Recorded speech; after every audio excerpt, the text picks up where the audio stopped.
Je suis les canevas de mes notes. Hein. Je viens de lire là et je me suis dit, en fait, le récapitulatif prendra un petit peu plus de temps parce que le récapitulatif va introduire des informations supplémentaires qui, du coup, va nourrir toutes les autres. Donc, il va vraiment falloir suivre. Je vais vous montrer mon petit bureau parce que j'ai mes copines ici, là, qui suivent. Attends.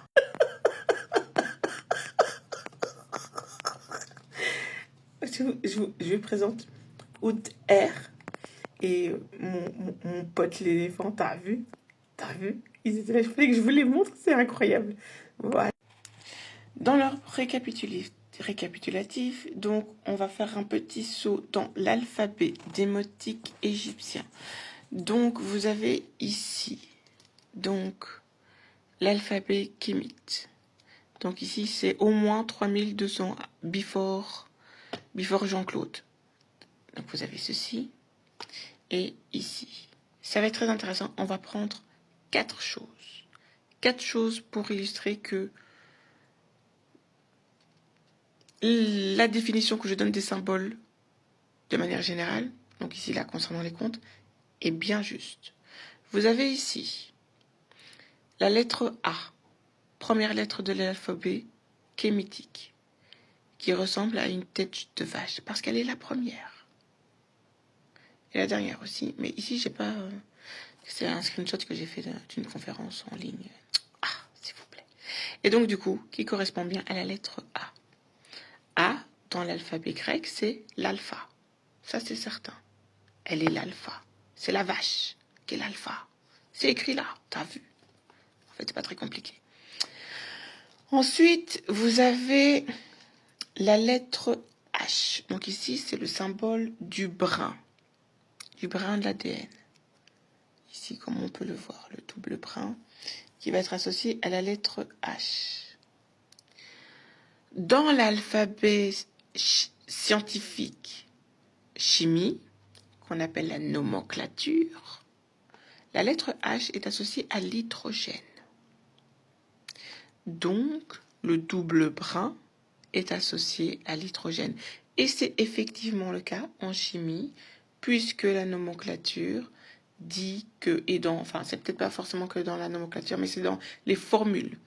Attention, on est des magiciens ici. Hein. La formule de la formule de la molécule qui commence par un hydrogène est un acide. Ça, c'était le cours acide-base. Les formations acide-base. Les acides et les bases, donc l'ADN nucléaire, qui est un acide déborétonucléique, quelque chose comme ça, là-bas, j'arrive pas à le prononcer. C'est quoi ça?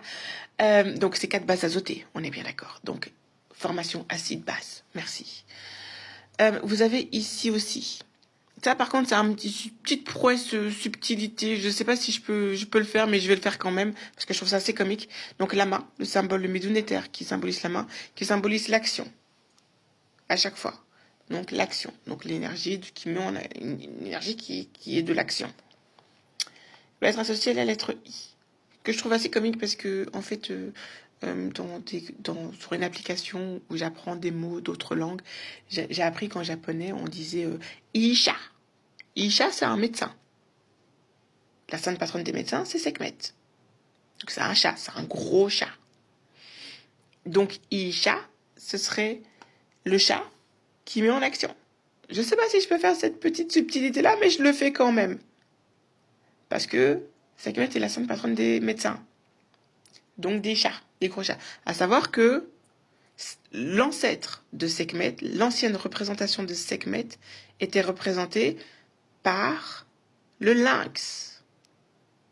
Avoir un œil de lynx, tu sais ce que ça veut dire? Donc le lynx est la représentation. Donc par contre, lui, c'est pas une panthère. C'est pas un... comment on appelle les grands félins? Ce sont, oui, des panthères. Donc c'est pas une panthère, c'est un petit... Donc c'est les petits félins. Mais donc le lynx a une particularité qui est liée au carbone. Particularité physionomique liée au carbone. Et c'est un animal qui vient de Afrique australe, donc la région des Grands Lacs. C'était pour ça qu'il fallait préciser ça. Voilà.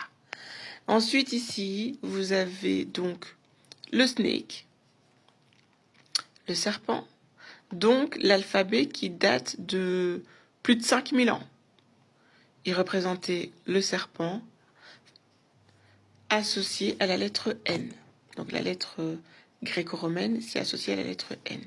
Et ici, donc dans le livre des petits scribes que j'ai trouvé à la bibliothèque Tamery, donc on voit bien que c'est bien associé à le H associé au double brin. Ici, là, c'est associé à A, donc l'action est associée à la vache. Parce que ici, dans l'alphabet, c'est la lettre A. Donc, l'action est liée à la vache. Hathor et Sekhmet. Sekhmet est Hathor. Donc, vous voyez que la petite subtilité, elle est possible. Logique. Et donc, mon petit poussin ici, là, mon ami. C'est mignon. Attends. Et donc ici, vous avez la lettre N, mais comme vous voyez, en fait, le symbole, il n'est pas tout à fait... Maintenant, la subtilité du symbole, si tu ne comprends pas ce que ça veut dire à la base, tu peux pas comprendre la subtilité qui peut être rajoutée, parce que du coup, ça peut t'induire en erreur. Moi, je vous dis que le filet d'eau, et comme j'ai montré dans la vidéo avec le vase donc, trouvé dans le temple de Cusco au Pérou, est associé donc à la lettre X, à la panthère et au serpent. La lettre X donc est l'énergie de l'eau. Donc le serpent associé à l'énergie de l'eau. C'est le médunéter qui fait référence à la fonction sinusoïdale. Fonction sinusoïdale dans l'électromagnétisme. Quand vous regardez une des vidéos précédentes que j'ai publiées, dans les premières vidéos que j'ai publiées sur mon compte, ici, vous voyez que c'est bien l'énergie électromagnétique qui met en mouvement la matière organique, donc carbonée. D'accord? On revient ici avec la lettre du coup X. Vous voyez, en démotique égyptien, la lettre X, ou médunéter, c'est un peu les deux, va être associée à la lettre T. À savoir que la lettre T, ici là, vous voyez, la lettre T est associée à l'énergie du pain. La lettre X, c'est l'énergie féminine. La lettre T, alors, dans les médunéter, c'est associé à l'énergie féminine, parce que vous avez l'autre médunéter, attendez. Donc ici, vous avez bien le symbole X qui va symboliser donc le plan d'une ville, mais ça peut être aussi un peuple, une communauté. Et donc c'est bien l'énergie qui engendre les peuples et les communautés.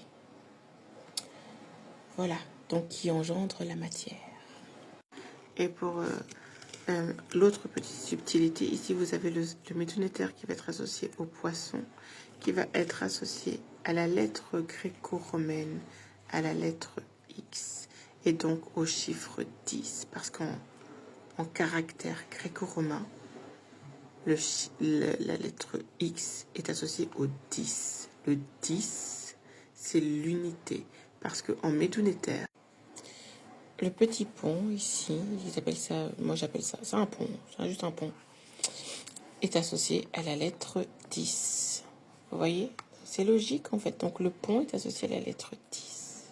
Et ça c'est pour la vie de l'autre, j'en parlerai un peu plus tard. Donc vous voyez, donc il se représentait comme ça ou comme ça fait référence au 3 ou au pluriel. Qu'est-ce qui est pluriel? C'est quelque chose qui se multiplie. Merci.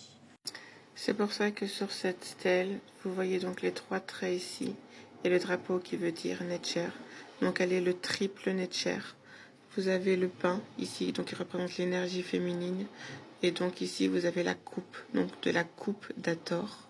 Donc puisque Sekhmet est Hathor, Hathor et Sekhmet. Et donc ici vous avez la calebasse, donc il veut dire qu'elle est la totalité de tout cela. Et puis ensuite vous avez le médunéter qui veut dire le ciel. Et ensuite vous avez encore, donc ça c'est ce qui est en dessous et comme ce qui est au-dessus. Et ici vous avez donc l'énergie féminine et le siège. Donc le siège de l'entité féminine. Et au-dessus vous avez la fameuse double brin.